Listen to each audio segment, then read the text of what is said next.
Welcome to the channel. In today's video, we will continue to read the story about a man who his father's wife toxic behaviors, and it isn't until she attacked his child over a wedding dispute that the man snapped. In case you haven't seen part 1, I recommend you to watch it in our channel to understand the story. Let us get started. As time went on, things only escalated with my stepmother. Her need for control over everything made family gatherings unbearable. At first, I tried to overlook the little things. She'd rearrange the seating at dinner parties, subtly directing guests to sit where she saw fit. She would pick the holiday theme without asking anyone else's opinion and demand that the decorations matched her vision. It seemed harmless at first, just the quirks of someone who had a lot of ideas about how things should be. But as the years went by, it became impossible to ignore the way she imposed herself on every event. I couldn't even remember the last time I had a birthday celebration without her taking the spotlight. I used to love birthdays. They were supposed to be my special day. But for as long as I could remember, each birthday had somehow turned into a performance. It wasn't about me anymore. It was about her. She'd insist on organizing every detail of the party, picking the cake, the decorations, and even the guest list. And if I dared to voice any opinions of my own, I was quickly shut down. "It's better this way," she'd say. "Let me take care of it for you." It wasn't a gesture of kindness. It was her way of making everything about her, ensuring that her influence over our family was undeniable. It became more than just annoying. It became exhausting. My family, while not as vocal as I was, never really supported her attempts to dominate every event. But they showed up anyway, not wanting to stir the pot. I, on the other hand, had had enough. It wasn't just her perfectionism or her overbearing nature. It was the fact that she never let anyone else enjoy anything. She would act as if everything was hers to dictate, from holiday decorations to seating arrangements. No one else's opinion mattered. No one else's preferences were considered. It was always her way or the highway.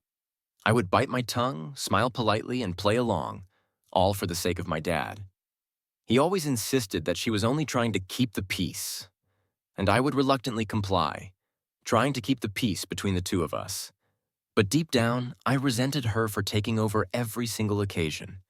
It wasn't just her managing the holidays. It was her taking over our lives, little by little, until there was almost nothing left for us to claim as our own. When Sophia and I got together, I thought things might get better. She was the polar opposite of my stepmother. Independent, strong-willed, and unapologetically herself. Sophia had no patience for anyone trying to control her life, and I admired her for it. But as our relationship deepened, I realized that the situation with my stepmother wasn't going to improve. It was only going to get worse. Sophia quickly became a target for my stepmother's criticisms, as my dad's wife believed she was somehow stealing the spotlight. She hated that Sophia and I were close, that we had our own dynamic, separate from her world. Sophia and I had talked about starting a family for some time, and when we finally found out we were expecting our son, things took a turn. I had hoped that the birth of our child might shift things in a positive direction, that it might soften my stepmother's sharp edges, but it only intensified her manipulations. When she learned we were having a boy, she immediately began hinting that she should be heavily involved in the birth and even made comments about how she could help us raise him. The more we tried to set boundaries, the more she pushed back. From the way we chose the venue for our wedding to how we planned to parent, nothing was off limits for her. We tried to explain to her that we didn't need her help, that we wanted to do things our way, but it was like talking to a brick wall. She would respond with vague promises to respect our wishes, only to turn around and undermine us at every opportunity. It wasn't just her interference with our wedding plans either. The constant barrage of unsolicited advice and her criticisms of our parenting choices made every conversation feel like a battle. And the worst part? My dad, as always, would defend her, downplaying her actions and reminding me to humor her for the sake of family harmony. It made me feel like I was the one in the wrong for standing up for our family. Things came to a head one fateful day after the incident with Ethan. I had always known that my stepmother was toxic, but the way she acted that day was beyond anything I'd ever imagined. Ethan was my stepson, my partner's younger brother. He was part of our family, and though he didn't call me dad, I loved him like my own. He had already endured so much in his young life, having lost both his parents in a tragic accident. I had been there for him since the moment he came into our lives, offering him stability and love. But my stepmother couldn't stand that Ethan was in our lives. She couldn't accept that we had made him a priority, that he was a permanent part of our family. When Ethan mentioned that both he and our son were going to be ring bearers at the wedding, she completely lost it. She screamed at him, telling him that he wasn't family and that he had no place in our celebration. It was like a switch flipped in her, and she became this entirely different person. One who was willing to emotionally tear apart a child for no reason other than her own selfish desires. What she did to Ethan was unforgivable. He was just a child, innocent and full of love for the people he thought were there to protect him. To see her lash out in such a vicious way was a wake-up call. And the worst part was that my dad, who had witnessed it all, stood there, weakly trying to calm everyone down without ever truly standing up to her. When he tried to downplay the situation, insisting that she was just upset, I realized that he wasn't going to be the father I had always hoped he would be. He wasn't going to protect his family from her toxic behavior. The trust I had placed in him shattered, and I knew that we couldn't allow her to continue being a part of our lives.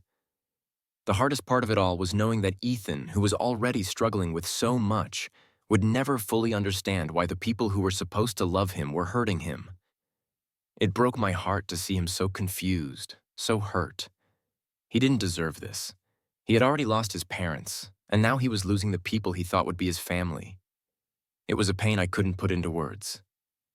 After that day, Sophia and I made the decision to go no contact with my dad and stepmother. It wasn't an easy decision, and it wasn't something we took lightly. But we had to protect our family, our son, and the future we were trying to build. We couldn't allow someone who had no respect for us, let alone for our children, to continue to be a part of our lives. Our family was what mattered now, and if that meant cutting out toxic people, then so be it. Since that day, things have been quieter. We've kept a low profile, trying to heal and focus on what really matters. Sophia, our children, and each other. It's hard sometimes, especially when we think about my dad. There are moments when I wonder if I've done the right thing, when I think about the years of memories we've shared. But then I remember the way my dad allowed my stepmother's cruelty to continue without standing up for what was right.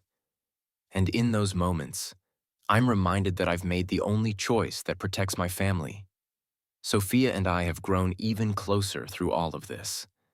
She's been a rock for me, always reminding me that we need to prioritize what makes us happy and healthy. Ethan is doing better too. He's been through so much, but with time, love, and therapy, he's learning to feel safe again. He's still struggling, but he's a strong kid, and I believe in him. As for our wedding, we're moving forward with it, with or without my dad and stepmother. We have everything planned, and we've made it clear that our day will be focused on us, not on anyone else. We're not going to let anyone, especially my stepmother, ruin the joy of this new chapter in our lives. It's painful to let go of the relationship with my dad, but I know it's the right thing to do. Our family will always come first, and I will not allow anyone to undermine that. I will not let my stepmother's cruelty destroy the love we have for each other. It's time for us to build a future that's free of toxic influence. A future where we can create the family we've always dreamed of. That's the end of part 2 of this story. What do you think of the story right now? Let us know in the comments sections, and I will see you in the next video.